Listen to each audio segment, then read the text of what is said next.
ഇന്നത്തേത് പരത്തും കുഴക്കൊന്നും ചെയ്യാതെ നോമ്പ് തുറക്കുന്ന സമയത്ത് നമുക്ക് വേഗത്തിൽ ഉണ്ടാക്കിയെടുക്കാൻ വേണ്ടിയിട്ട് പറ്റിയ ഒരു അടിപൊളി സ്നാക്സിൻ്റെ റെസിപ്പിയാണ് കാണിക്കുന്നത്.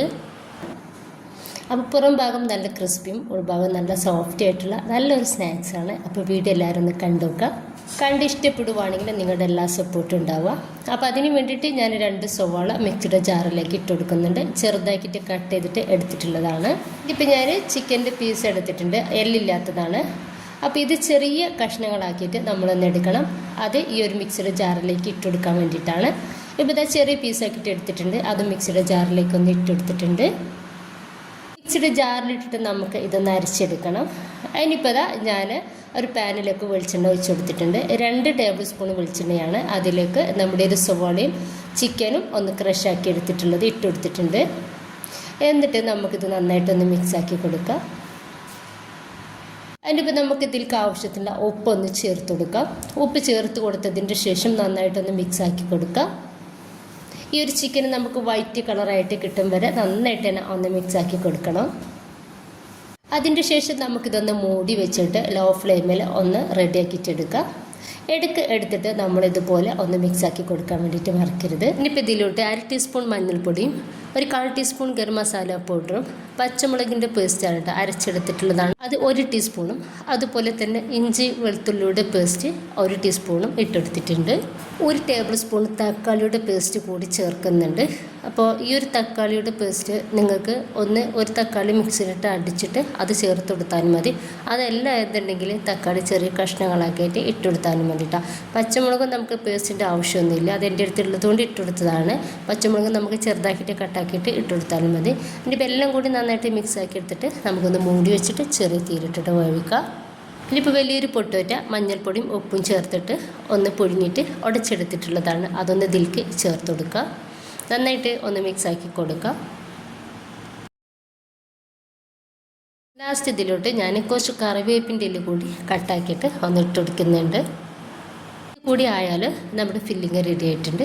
നമുക്കിതൊന്ന് മാറ്റി വെക്കാം.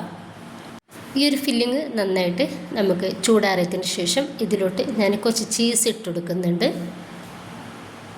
ചീസ് കൂടി ഇട്ടെടുത്തിട്ട് നമുക്കിത് നന്നായിട്ടൊന്ന് മിക്സാക്കി കൊടുക്കാം.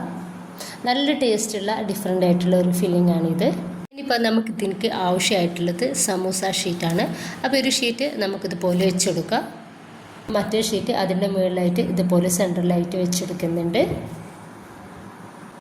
ഇനിയിപ്പോൾ ഇതിൻ്റെ നടുവിലേക്കായിട്ട് ഞാൻ ഒരു 2.5 ടേബിൾ സ്പൂൺ ഫില്ലിങ് ചേർത്തെടുക്കുന്നുണ്ട്.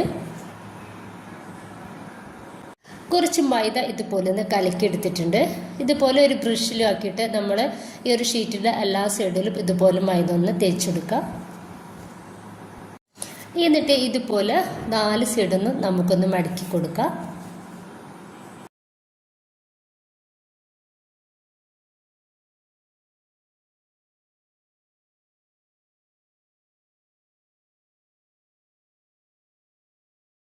അപ്പോൾ ഇതാ ഇതുപോലെ ഒന്ന് റെഡിയാക്കിയിട്ട് എടുത്തിട്ടുണ്ട്.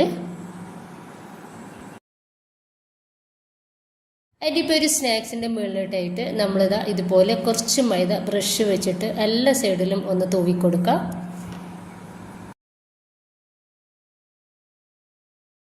ഇനിയിപ്പോൾ ഞാൻ കുറച്ച് ബ്രെഡ് ക്രംസ് എടുത്തിട്ടുണ്ട്. അപ്പോൾ ഇത് ഫ്രീസറിൽ കുറച്ച് നേരം വെച്ചിട്ടുണ്ടായിരുന്നു കേട്ടോ. പൊടിച്ചെടുത്തതിൻ്റെ ശേഷം അങ്ങനെ ഫ്രീസറിൽ വെച്ചതിൻ്റെ ശേഷം നമ്മൾ ഇതുപോലെ റെഡിയാക്കിയിട്ട് എടുക്കുകയാണെന്നുണ്ടെങ്കിൽ നമ്മൾ കയ്യിൽ വല്ലാണ്ട് ഒട്ടിപ്പിടിക്കാത്ത രീതിയിൽ തന്നെ നമുക്കിത് റെഡിയാക്കിയിട്ട് എടുക്കാൻ വേണ്ടിയിട്ട് പറ്റും. നല്ല പെർഫെക്റ്റ് ആയിട്ട് നമുക്കൊരു സ്നാക്സും ഈ ഒരു ബ്രെഡ് ക്രംസ് ശരിയായിട്ട് കിട്ടും. ഇനിയിപ്പോൾ ഇത് ഞാൻ ഇതുപോലെ ഒന്ന് റെഡിയാക്കിയിട്ട് എടുത്തിട്ടുണ്ട്. ബാക്കി മുഴുവൻ സ്നാക്സും നമ്മളിതുപോലെ ഒന്ന് റെഡിയാക്കിയിട്ട് എടുക്കാം. അപ്പോൾ മുഴുവനായിട്ട് തന്നെ ഞാൻ സ്നാക്സ് ഒന്ന് റെഡിയാക്കിയിട്ട് എടുത്തിട്ടുണ്ട്. ഒരു 10 മിനിറ്റ് ഞാനത് ഫ്രീസറിലേക്ക് ഒന്ന് മാറ്റി കൊടുക്കുകയാണ്.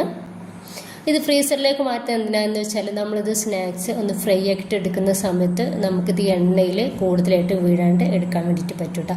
10 മിനിറ്റിന് ശേഷം ഞാനൊന്ന് എടുത്തിട്ടുണ്ട്. അപ്പോൾ ഓരോന്നായിട്ട് എണ്ണയിലേക്ക് ഇട്ടെടുക്കുകയാണ്. നമ്മൾ സ്നാക്സൊക്കെ റെഡിയാക്കിയിട്ട് എടുക്കുന്ന സമയത്ത് നമ്മൾ തീ മീഡിയം ഫ്ലെയിമിലേക്ക് ഇട്ടിട്ട് വേണം ഒന്ന് ഫ്രൈ ആക്കിയിട്ട് എടുക്കാൻ വേണ്ടിയിട്ട്. ലോ ഫ്ലെയിമിൽ ഇട്ടിട്ട്, കാരണം നന്നായിട്ട് എണ്ണ കുടിക്കും നമ്മുടെ ഒരു സ്നാക്സ്. ഹൈ ഫ്ലെയിമിൽ ഇടുകയാണെന്നുണ്ടെങ്കിൽ വേഗത്തിൽ കരിഞ്ഞു പോവുകയും ചെയ്യും. ഇനിയിപ്പോൾ തിരിച്ചും മറിച്ചും ഇട്ടിട്ട് നമുക്ക് ഇതൊന്ന് റെഡിയാക്കിയിട്ട് എടുക്കാം. ഇപ്പോൾ നമ്മുടെ സ്നാക്സ് ഒന്ന് റെഡി ആയിട്ടുണ്ട്.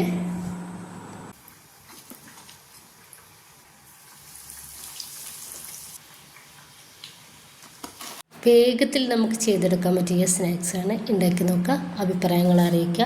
ഇൻഷാ അല്ലാഹ്.